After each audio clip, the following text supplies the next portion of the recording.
সারাদিন রোজা থাকার পর মুখটা কেমন জানি সিদ্ধ হয়ে থাকে, আর তখন যদি এরকম ভর্তা থাকে তাহলে তো কথাই নাই, একদম অনায়াসে 2 থেকে 3 প্লেট ভাত খেয়ে ফেলতে পারবেন। আসসালামু আলাইকুম সবাইকে, বরাবরের মতো আমি শামিমা চলে আসছি। তবে আজকে কোনো স্পেশাল রেসিপি নয়, আজকে একদম সিম্পল ভর্তা রেসিপি নিয়ে চলে আসছি। তো রিকোয়েস্ট থাকবে সম্পূর্ণ ভিডিওটা দেখার। যদি ভালো লাগে তাহলে একটা লাইক কমেন্ট শেয়ার করে পাশে থাকবেন। তো প্রথমে আমি ধনিয়া পাতার ভর্তা করব, তার জন্য ধনিয়া পাতাগুলো কেটে একটু ছোটো করে নিছি, তার সাথে একটু কালো জিরা দিয়ে দিছি। কালো জিরা দিয়ে ধনিয়া পাতার এই ভর্তাটা খেতে কি যে মজা লাগে, একবার করে খেলে বুঝতে পারবেন। ধনিয়া পাতা ভাজা শেষ, আর এবার হচ্ছে কিছু শুকনো মরিচ ভেজে নিচ্ছি। আমি এখানে শুকনো মরিচটা একটু বেশি করেই ভেজে নিয়েছি, কারণ আমি অনেক রকমের ভর্তা করব। অনেকে আবার ভাবতে পারেন যে এই একটু ধনিয়া পাতার জন্য এতগুলা মরিচ, অবশ্যই না, আমি 5টা ভর্তার জন্য এখানে শুকনো মরিচটা ভেজে নিয়েছি। আর এবার পেঁয়াজটা হালকা করে ভেজে নিয়েছি, যাতে পেঁয়াজের কাঁচা গন্ধটা না থাকে। তো ধনিয়া পাতা আমার ভাজা শেষে এখন পাটায় আমি ভর্তাটা করে নেব।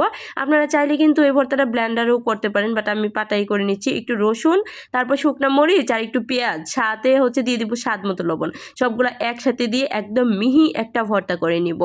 আর এই ভর্তাটা খেতে কি যে মজা। আর ধনিয়া পাতাটা কেন ভেজে নিয়েছি জানেন? এই যে ভর্তাটা দেখেন, একদম কিন্তু পানি পানি টাইপের হয় না। আর ধনিয়া পাতা না ভেজে ভর্তাটা করলে পানি ছেড়ে দেয় কেমন জানি। ধনিয়া পাতা ভর্তা করা শেষ, এবার হচ্ছে আমি কিছু টমেটো ভেজে নিব। টমেটোর এই ভর্তাটা খেতে কি পরিমাণ যে মজা হয়, যারা খাইছে একমাত্র তারাই জানে। আর এই ভর্তায় একদম মাস্ট বি যেটা দিতে হবে সেটা হচ্ছে রসুন, তাহলে হোটেলে যে ভর্তাটা করে সেই ভর্তার স্বাদটা পাবেন। তো আমার এখানে টমেটোটাও ভাজা শেষ, পাটাটা যেহেতু বিছানোই ছিল তাই ভাবলাম যে বেটেই করে ফেলি।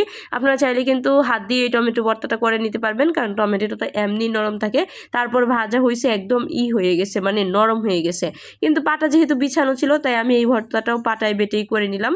আর যেহেতু আগে ধনিয়া পাতা ভর্তা করছি তার জন্য একটু কালচে হয়েছে ভর্তাটা, এটা কোনো ফ্যাক্ট না। আর এখন করে নেব হচ্ছে আমার সবচেয়ে পছন্দের একটা ভর্তা, সেটা হচ্ছে চেপা কিংবা শীতলের ভর্তা। প্রথমে আস্ত কিছু রসুন দিয়ে দিছি, মানে খোসা না ছাড়িয়ে কিছু রসুন, আর সাথে কয়েকটা শুকনো মরিচও দিয়েছি।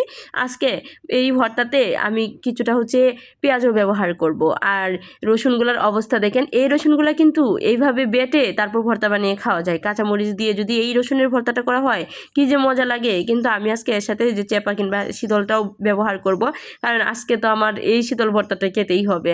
আর একটা আফসোস কি পরিমাণ যে লাগতেছিল, আমি রোজা রেখে এতগুলো ভর্তা করতেছিলাম, পাটা মুছে যে ভাতটা সেটা আমি খেতে পারি নাই, আর কি যে আফসোস হচ্ছিল আমার।